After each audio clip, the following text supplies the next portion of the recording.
I say we get started. We've got almost 100 people in here already. I think more will be joining, but don't want to hold you all up. So let's get into it.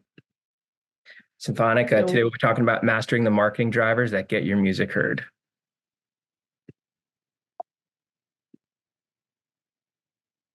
So we'll start here with a little bit about Symphonic in general.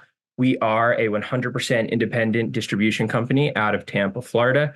That's where our CEO founded the company back in 2006. We have grown to have offices and personnel all over the world. So in the US, that includes Tampa, Miami, New York City, Nashville, LA, Denver, of course, the great state of New Jersey, where I'm calling in from today. Internationally, we have teams in Canada, Mexico, Brazil, Colombia, Argentina, South Africa, Ireland, and I'm sure I'm forgetting a few, but we are all over the place, just like everyone on this call is. So outside of digital distribution, we offer lots of other solutions. We offer physical distro, video distro, marketing services, UGC management, and so much more. So be sure to check our solutions tab on our website, symphonic.com, for everything that we can help you with.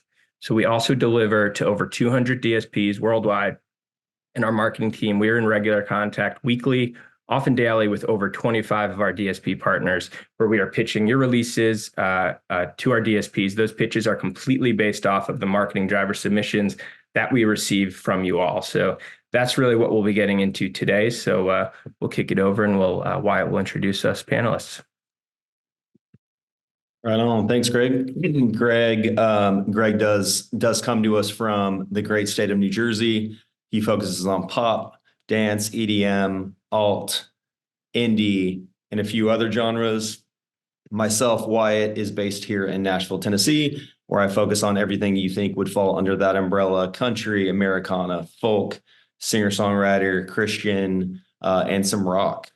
Anna, dialing in from Bogota, Colombia, focusing on classical, jazz, ambient, kids and family, few others that she also handles.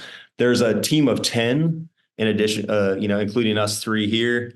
A couple others that do the other genres that were not mentioned: hip hop, Latin, reggae.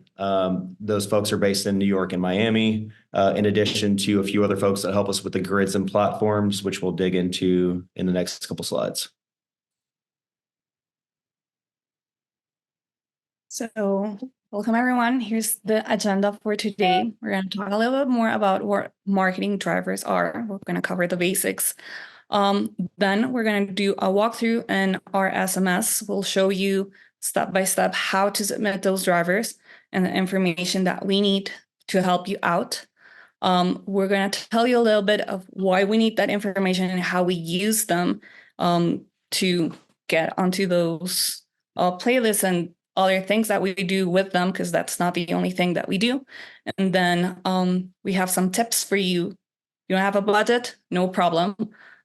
We understand that sometimes having a marketing budget is not an easy thing to have, but we're going to have some creative ideas for you. And then we're going to end this up with some space to answer some questions.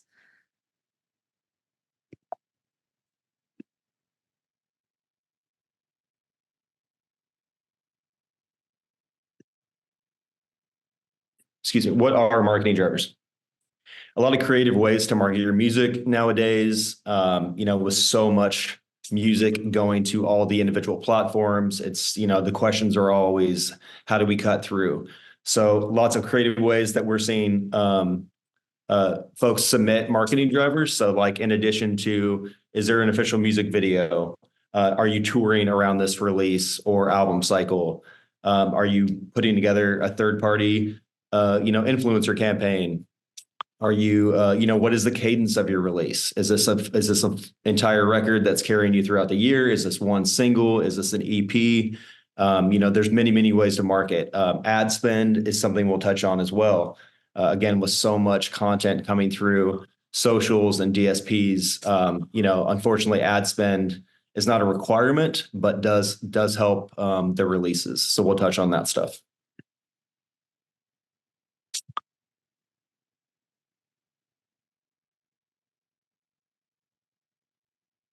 Cool. So we're getting ready to dive into the driver's walkthrough. So some of you might be familiar with a third-party form that you've used in the past. This mirrors that process. We were able to work with our tech team this past 6 months to a year and put this form within the MS for you. So once you upload your audio, include your metadata, we'll show you where your timestamp is for TikTok, all that stuff right here. Once this process is complete, Anna's going to scroll down and show you what that exclusive window looks like for TikTok. And just a reminder, so in order for us to do the best job we can with these marketing drivers, we require a 4-week lead time. 6 weeks, even better. 4 weeks minimum would be ideal. So this release timeline, Symphonic has the option to pre-release a TikTok timestamp. These are set up in 2-week increments. So in addition to, when you create your pre-save link, which is something we could supply for you or something you can create on your own through this MS, you're able to set your TikTok's timestamp. So this timestamp is important. We suggest you hone in on what is maybe the hook of the track, the catchiest part of the track, the most TikTok relatable portion of that song. You select it right here, select your exclusive window, and then hit submit.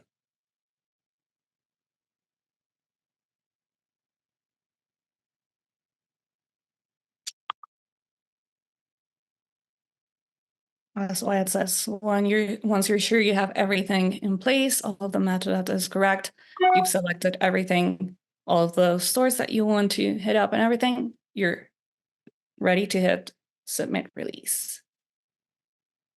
And then this nice window is going to pop up and we're going to remind you to please submit your marketing drivers. So make sure to hit that submit marketing drivers. And the first thing that'll show you is your artist profile. Make sure that your artist profile is completed. How do you do that? You're going to just click over the complete profile and it'll show you this nice window where you can add your location, origin location, the current location, the bio of the artist, all of the links of all of the social media that we need. If you don't have one, you can say, no, I'm not on that social media platform. And then the last thing that you want to do is make sure that you're adding some artist photos onto the gallery. So you're just going to click there. And then you will be able to just select the artist or press photo that you'd like to upload. Then once that in there, you can hit close. We should shout out Symphonic's mascot there, Vito, our company-wide dog here, who is we're using as this profile photo. Shout out to Vito. Definitely. Isn't he handsome? You know? And his sister, Camilla. I love the credit to our product team for this new tool. They did a panel last month, a tech town hall similar to this. That's also available on our YouTube that showcases some of our other amazing tech tools. So go check that one out on our YouTube if you haven't seen it already. It's really great. But I love that little feature they put to show you the percentage of the profile complete. I think we're at 93% for this one. So you're pretty close. Just have to do a couple more things. So it's a great status bar there. Know where you're at. Exactly. And the other thing that I like about this one is if you submit using our old form, I know that you have to do the bio and all of this links every time that you submit a driver submissions. With this, you're not going to have to do that every time that you submit a driver. So just make sure that you have your profile all set up. So next time that you submit the drivers that we need, it's going to be easier. And there's a lot of this process that you don't have to worry about. Once you upload the picture, you just hit save. And then artist is completed. It'll show that it's 100%. So you're ready to go. If you missed the little window that I just missed, it's fine. You can go back to the market, DSP features and playlist pitching. And there you can find our drivers form anytime that you need it. So over here, you're going to find it in all of the languages that we have: English, Spanish, and Portuguese. The Spanish and the Portuguese one, there's still the old version. We're still working on getting it to the one that we're going to be showing you in just a second. But if you're from any other countries, Spanish or Portuguese speaking, and you prefer this one and you're comfortable with having the form in English, you can go ahead and use it. It's all up to you. But the only thing is that this form that we're going to show you, the questions are going to be in English. So if you rather have the questions in Spanish or Portuguese, we recommend you use the other ones that we have over here. You can hop and click on those. But this time we're going to do this new fancy one.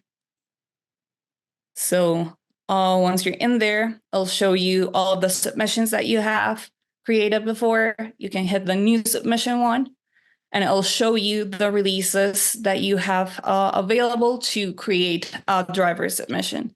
So over here, we have this one. We'll hit continue. And over here, I'll show again the artists and the profile. Check again that all the artists are complete. If you have a release that has 2 different artists, as long as one artist profile is completed, you can send in the drivers. So make sure that at least you have one artist profile completed. And then you can hit continue over here. And we get into our beautiful marketing drivers form.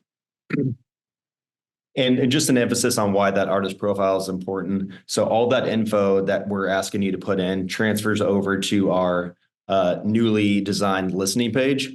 So that helps us, and that's something we send as a tool to the DSPs to kind of to show your socials, to show obviously what you look like, any additional photos, but more importantly, like to put the track on there so they could hear it. So if you have any larger profiles like on Instagram, TikTok, it's easily showcased there in addition to a bio. Kind of gives us a quick pitch for them of who you are in one little link. To kick off the driver's form, again, some of this might look familiar to you. What's the story? So this one is extremely important. This is kind of, some artists like to articulate how the song came about, whether it's you were writing with so-and-so, in a writing session that happens maybe, twice, a couple times a week. But this one was extremely important because you guys were talking about X. In my world, in the country space, songwriters and producers are extremely important. And I like to articulate who those folks are when I pitch this. So anything you want to include with who you wrote the song with, who produced the song, how it came about, and maybe even the mood. Like, what was the mood of the writing room that day? What is the mood that you picture this song being pitched to once it's complete? All that info, and there's never too much, is included in that section. This next one here, this one I think is one that gets overlooked a lot. Being our team, we review these driver submissions every single day. And this next one is this release part of a larger release schedule? So I think people get caught up thinking, all right, let me just talk about what's happening around this single and skip over, what is the release schedule? What are their other release plans? But I would say on a weekly basis, we hear from our DSP partners, both reps and editors, when we're pitching a single, they'll ask, what's next? Is there a consistent rollout? Are they building to a bigger project like an EP or an album? So I would really recommend putting in any, even if the dates are tentative, to put in upcoming releases that are happening after this single that you're putting the drivers in for.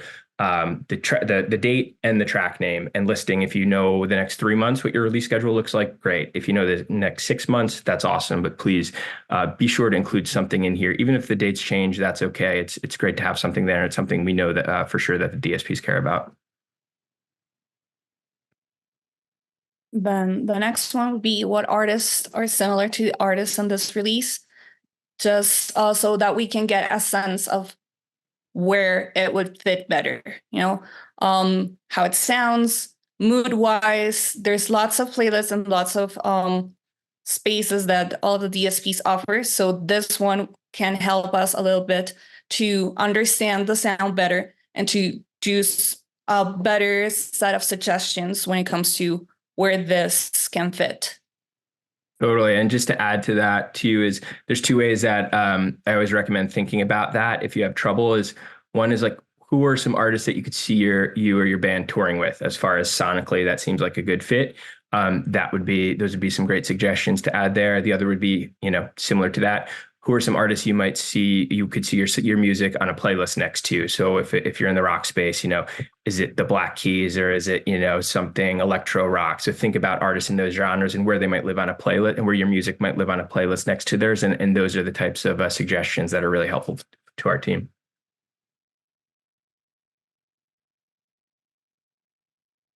Yep. Moving down here to confirm press. Going a little bit back. Also on the track mood, track attributes, and track style.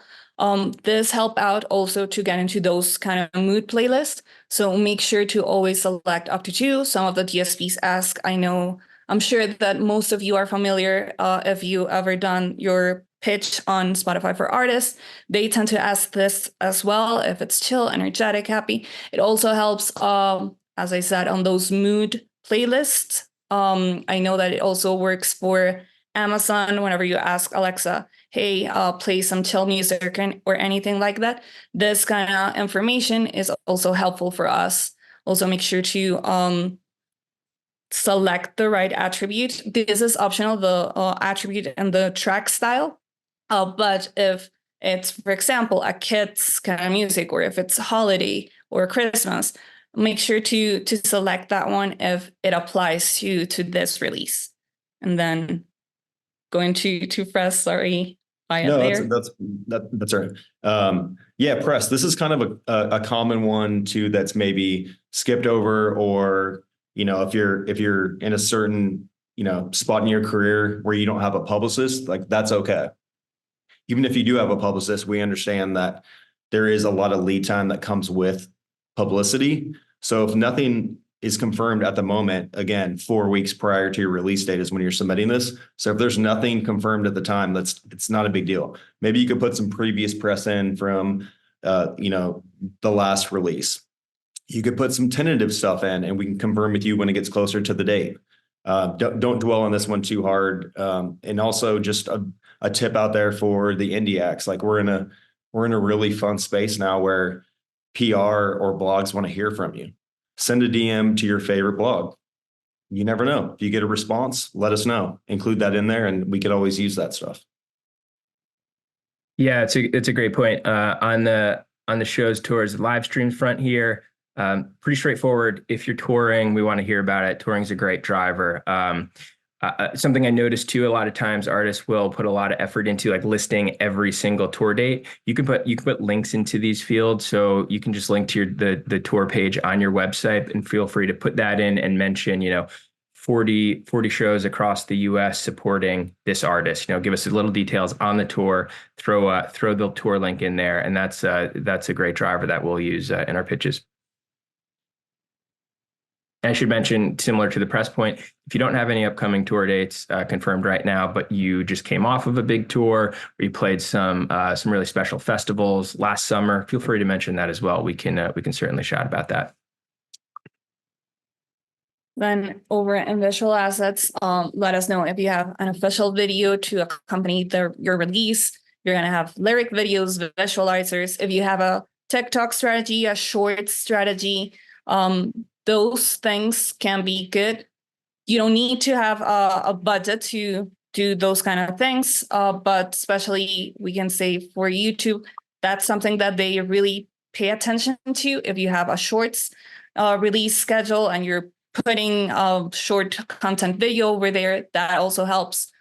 Same thing with TikTok. As I said, you don't have to have any budget or any money behind it, but it can also help. Especially, I can say that shorts, TikTok, Reels, there are a very important piece of content, especially on those different platforms, because they are given that support and that will help you reach a new audience. So I think that it's something that you should do. And since the three of them are in that vertical short kind of space, then it's something that you could be using in all of those three platforms. So make sure that you have a short video content strategy. Totally. And then back to being, we're in a beautiful time now in the indie space where we could shoot a full length video with an iPhone. So don't be scared to just film something, throw it up. To Anna's point, you could disseminate TikTok, Reels, Shorts, all with the same content. Advertising. So advertising, with whatever the forever changing number is, 100,000 songs a day going up on DSPs, it's like kind of how do we cut through? There's some free ways to cut through, and then there's some ways that you could obviously spend a little money. Get to know your individual DSP backends. So Pandora, for example, offers AMP as their backend. They offer penning tracks. They offer free audio liners that you could be geo-targeting. Amazon with Spotlight, where you could pin a track and you could advertise an audio liner to promote that track. Leading into Spotify, that offers Spotify Marquee and Showcase. Those things do come with a budget. You don't have to spend $2,000 per release. You could spend as little as, I think, a couple $100 to as much as you want. Marquee in the 2-week time frame of your release, and then Showcase after the fact. So get to know your DSP backends. Reach out to us if you need help with those. There's like 7 off the top of my mind that we could send today that could help you get started, start educating yourself there with the ad spend. With that said, Symphonic does offer an ad spend. We have our resident expert, Andrew, in-house. We do 20% of lift of the overall budget. If you're interested in talking ad spend, we're here for that as well. Yeah, I think if you have a small budget you can put behind a release, I do think digital ads are the way to go if you're not able to reach into all these avenues. I think that's the no-brainer. And then on the radio front, so radio definitely not applicable to everyone depending on the kind of music they're making. But if a campaign is running and it makes sense for what you're doing, let us know what's going on. Let us know the radio promoter that's working the campaign. Let us know some of the campaign goals that are happening. Feel free to mention any past radio successes if you've charted at AAA or non-com or alt specialty or college radio. Feel free to give us all that information here. Then physical product, if you're going to have vinyls, if you're going to have merch, it's not necessary, but then it's cool to have. Also remember that there are different DSPs that offer to sell merch with an app, Amazon being one, Spotify being another one. So if you are planning on using those different tools that they offer, just let us know, because that's something that we can also bring up and let the DSPs know. Totally. Yeah. Any other press releases that might come with a PR person, or again, like a list of previous press from like the previous album cycle, include that stuff in there. Official marketing plans.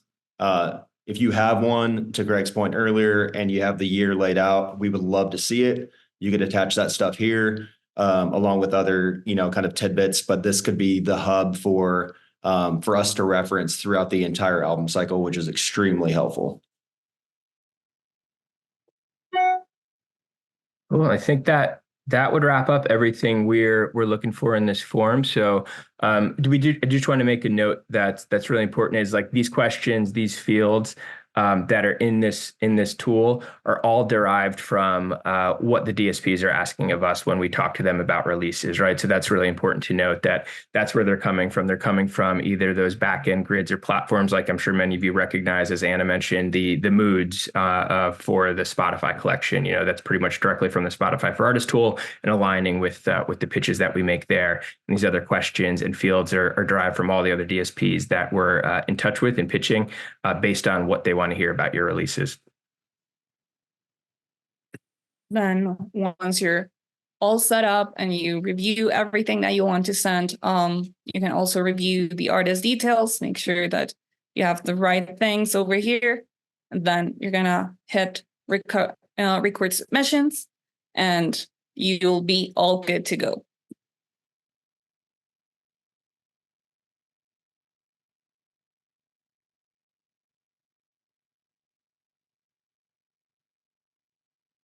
Awesome. So we wanted to really put this in here, talking about, no budget, no problem. I would say there's a couple things that we just want to wrap up on that submissions process. So after you go through it, the first thing that's most important to realize from a holistic perspective, it should really be viewed as an exercise in thinking about, both fan engagement and fan development, right? That's really what every single one of those entry fields are about, right? They all have the same end goal. Each release is unique. So how can you be capitalizing on that to engage both your current fan base and grow and get your music to new ears? Sorry, playlists should really be seen as the cherry on top and not the primary goal here. And the next thing that's really important to address is that there's a really big misconception that we hear a lot that marketing drivers, when submitting them, that you need to have a marketing budget in order to have good drivers, right? And a successful release. This is just so far from the truth. I would say some of the most creative driver submissions that our team has seen over the years are artists with little to no budget. Because when you don't really have a budget, it forces you to get creative to promote your music, right? So you can get into a couple examples there. I think Wyatt did a good job touching on a few throughout that presentation. But, the first is we've seen artists who really take to their local neighborhoods. They go into their stores and shops and set up giveaways. They set up, scavenger hunts where they'll put a clue in one shop that leads someone to another shop. It's all tied to their new music that they're rolling out. And, it culminates in a prize giveaway or some sort of merch packets giveaway from that artist. It's really cool because you see these shops then post about, these local shops post about this local artist on their socials. They all tie into each other, and the artist really becomes the hub of bringing their local community together. So it's a pretty cool thing to see local shops promoting local artists helping bringing their community together. So there's lots of examples we've seen like that where people just take to the streets, real grassroots style approach to promotion that doesn't cost anything, or maybe it costs a couple merch items that you can give away. Sometimes we've seen the shops give away some of their items just to be involved, and there's a lot of cross promotion happening there. Outside of that, social media content is really just like the no-brainer. Creating entertaining and compelling content. You can do that all day for free. The tricky part is it does take time, and it takes research to understand what content connects with your fan base. And most importantly, you want it to be authentic to who you are as an artist and the music you're creating. So it is important before you start creating, or when creating content, to take the time to look at some of those affinity artists, those artists that you're putting in that one field who are similar to you. Like, what kind of content are they creating? What are they doing to connect with their artists, to get some ideas, and then bring that into you as an artist, and find the content that works. Use that to develop your social media plan, and that becomes a great marketing driver for us. A driver that Wyatt mentioned on TikTok, delivering the sound 2 weeks early. If you've got a really good content plan, deliver your sound early, use your content to help drive pre-saves and create excitement about your release before the release. We've seen artists do this really successfully. They've driven up their pre-save counts, which in turn can help, the algorithmic boost on Spotify and other DSPs week one. So lots of things there. And again, it could all start with just creating free content, but having the right ideas for it and knowing how it connects best with your fans. And one more here, because we could just go all day on this, but on the press front, as we mentioned, if you don't have a publicist, or maybe it's just not the right time in your career for one, that can be very expensive. But I will say the right publicist can do a fantastic job in bringing attention and exposure to you and your music. Again, take some time to research the blogs and writers that are talking about your music, or other artists in your scene, those who are spotlighting developing artists, and put together thoughtful outreach to them, right? If it's either a DM, or maybe you can find their email online, they're talking about artists in your scene and you think you should be in that conversation, reach out to them and tell them why. I've seen that approach is way more effective than just blasting hundreds or thousands of people that you pull off some list, and a lot of those people might not even be applicable to the genre you're operating in. So that approach can work for radio as well, for local venues, for booking shows. It just takes some time, some research, and some effort to put out some thoughtful outreach. So I think we could keep going on these ideas all day.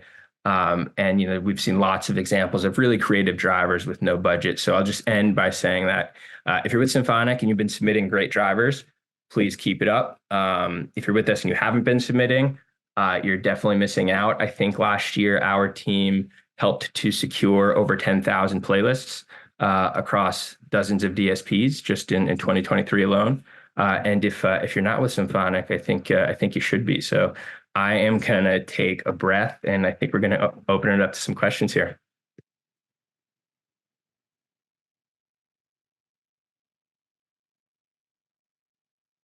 So I see a few questions over here, so maybe I'm gonna read and we can start answering.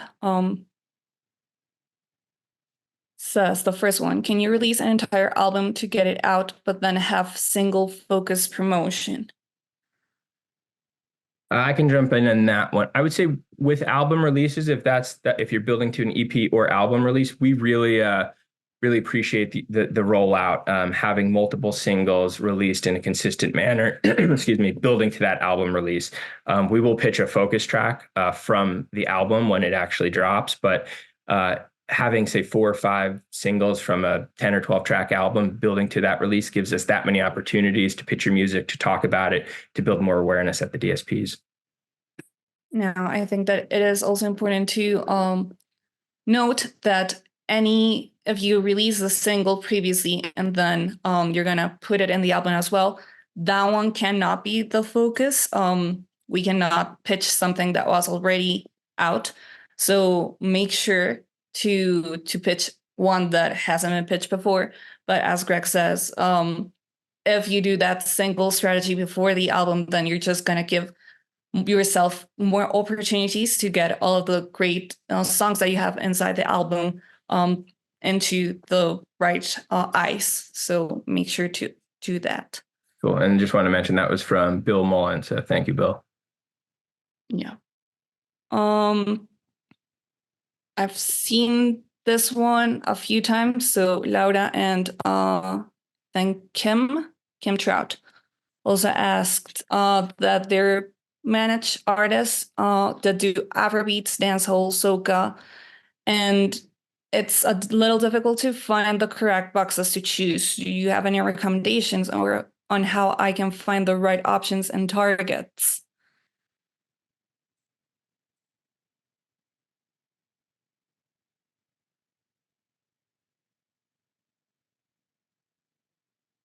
Well.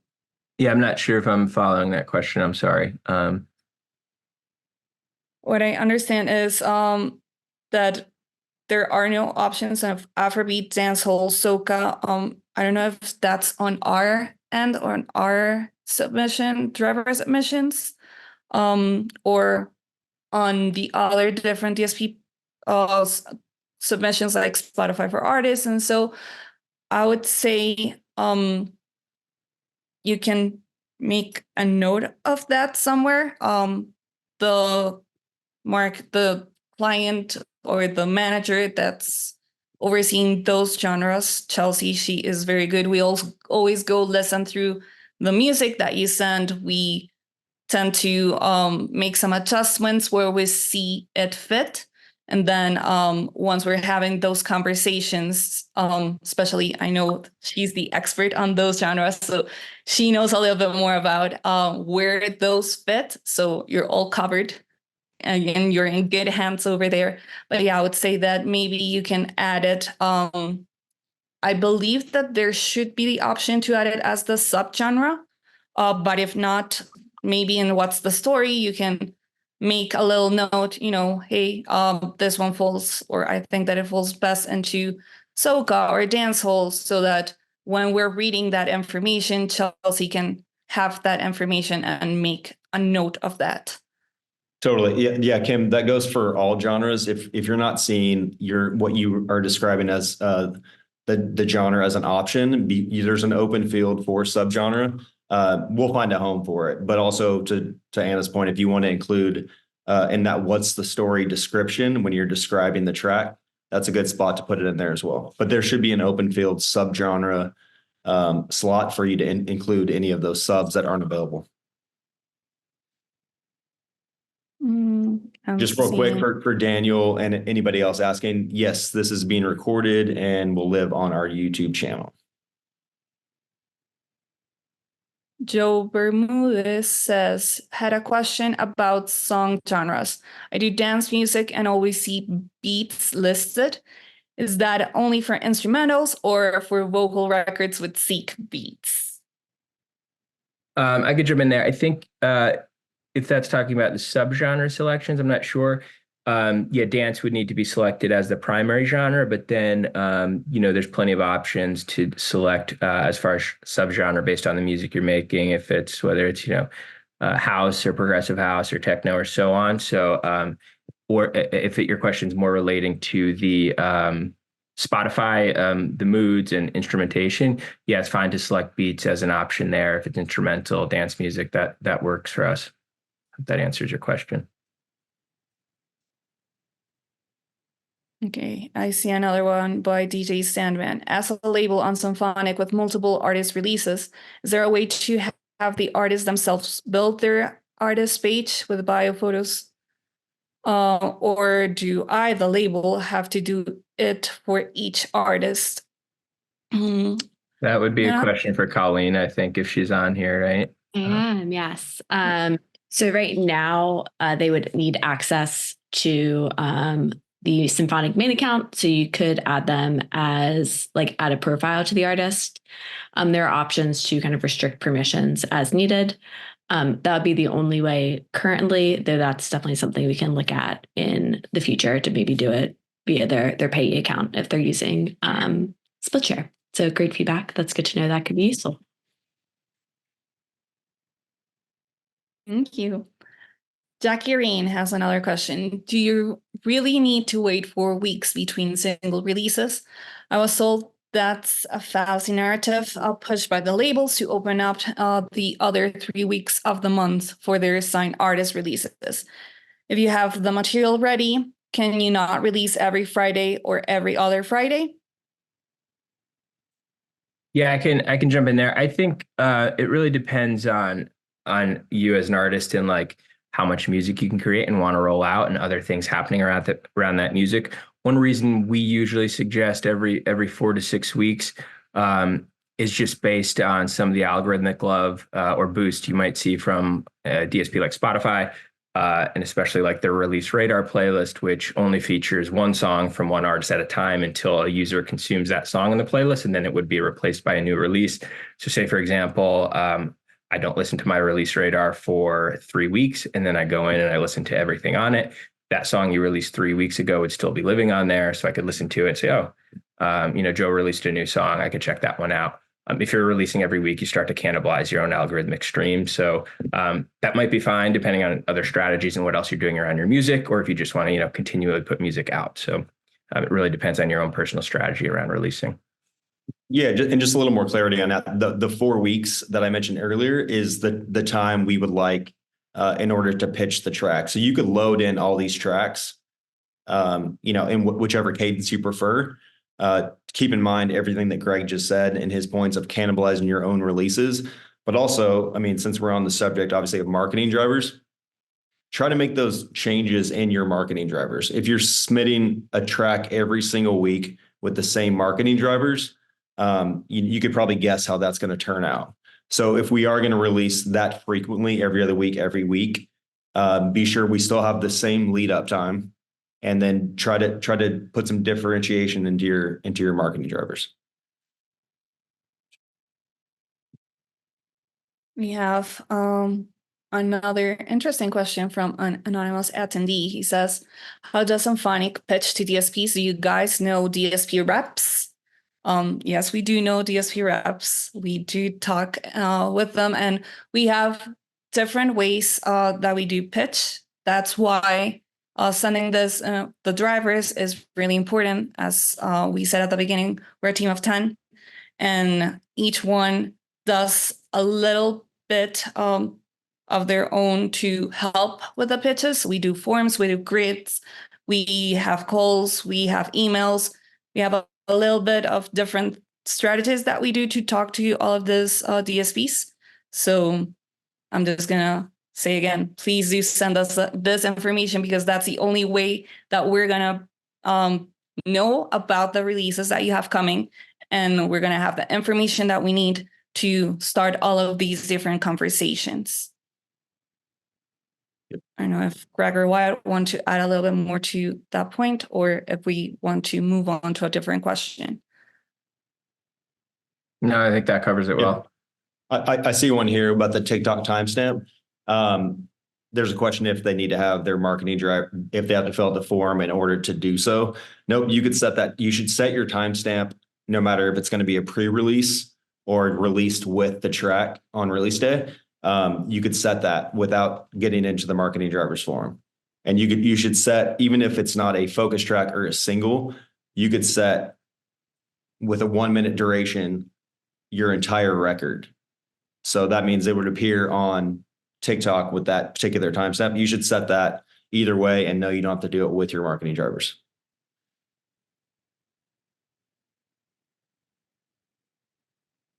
This one is another one. And Adela says, hi, is there a chance to be selected for the playlist with songs in Polish? Yeah, I would say, I mean, yeah, a lot of the tools, a lot of the pitch tools filter to territory country someone is from. So, I mean, absolutely, yeah, in any language, anywhere where playlists are being curated locally, absolutely, that's a possibility.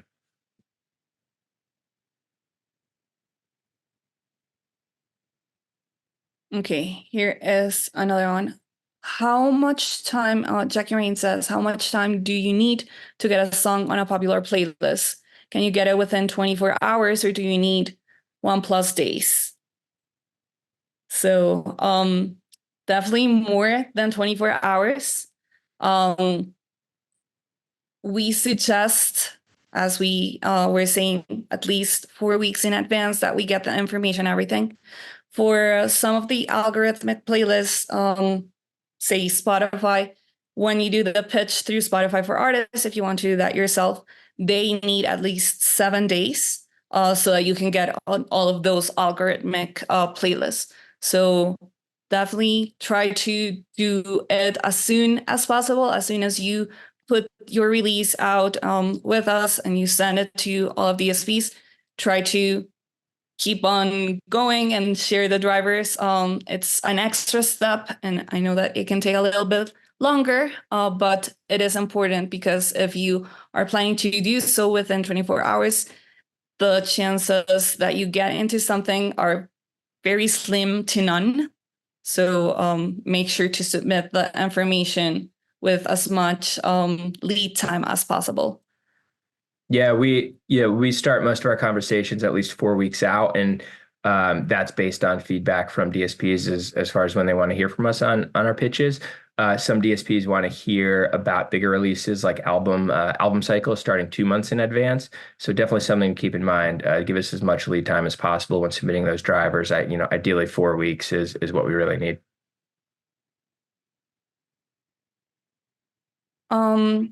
Someone asks tips to go from being an artist using Symphonic Starter to being part of the Pro. With Starter, there is no options to upload a marketing driver. I think that that's a good point that we should bring up.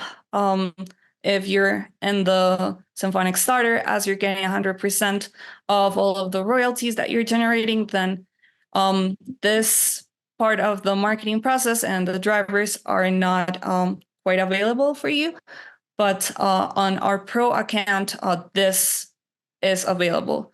So, Greg or Wyatt, if you have any tips to change that Symphonic Starter status to going to Pro.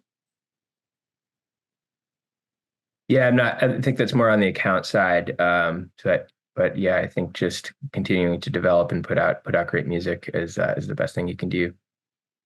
And I think it's more so into building that starter account, if I'm not mistaken, is for artists who are just starting their careers. The pro one is for the ones that are a little bit more developed in their career. So I would say, even though you cannot submit drivers, just take into account all of the tips that Greg just gave with the no budget, no worries. Have that and start growing on your audience. And that will definitely help to bring more streams, to bring a bigger audience, and things that can help you get into that next step and to switching into our pro account. Let's see what other questions we have.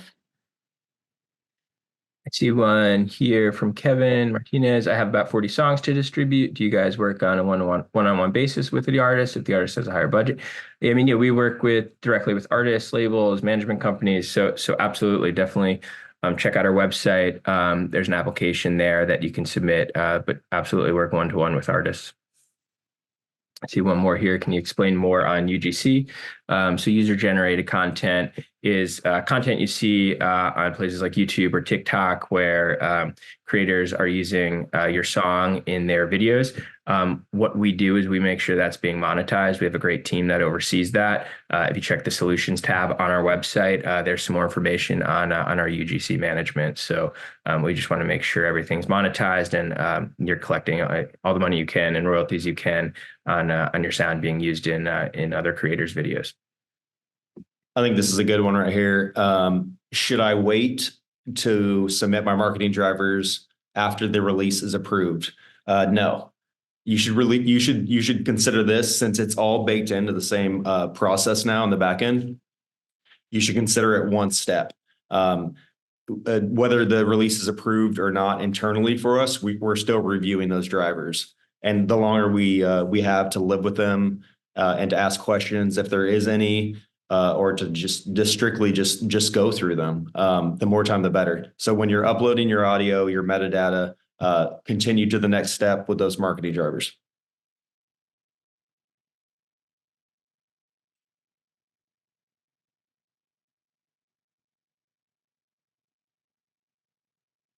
I'm getting so many questions. I'm trying to read through all of them. We'll just give a moment for a shout out. Thank you, Akeem Cummings, who says, honestly, marketing drivers are a game changer through the Symphonic MS, one of the only few music distributors that offer this service. Shout out, Akeem. I think that ties into maybe the last question we'll take here, because I think we can go all day. What differentiates symphonic distribution from other distributors for indie artists? I think what Wyatt just mentioned here is a great point. I think we have industry-leading technology. I think any of our clients who have been in the Symphonic backend know our content, our catalog transfer tool is amazing. It makes it super simple to bring any catalog over from other distributors. The marketing drivers tool in the SMS, and just a general shout out, Symphonic was nominated for Distributor of the Year this year at the Libera Awards. If you're not familiar, it's really the paramount award ceremony celebrating independent music exclusively. And our CEO, Jorge Brea, was also nominated for Independent Champion of the Year at those awards, which is just an amazing nomination to have, and just I think a testament to not just how much we care about independent music, but just that we just really all live and breathe it here. So I think that answers that question. One more closing out of me, back to getting to know your backends.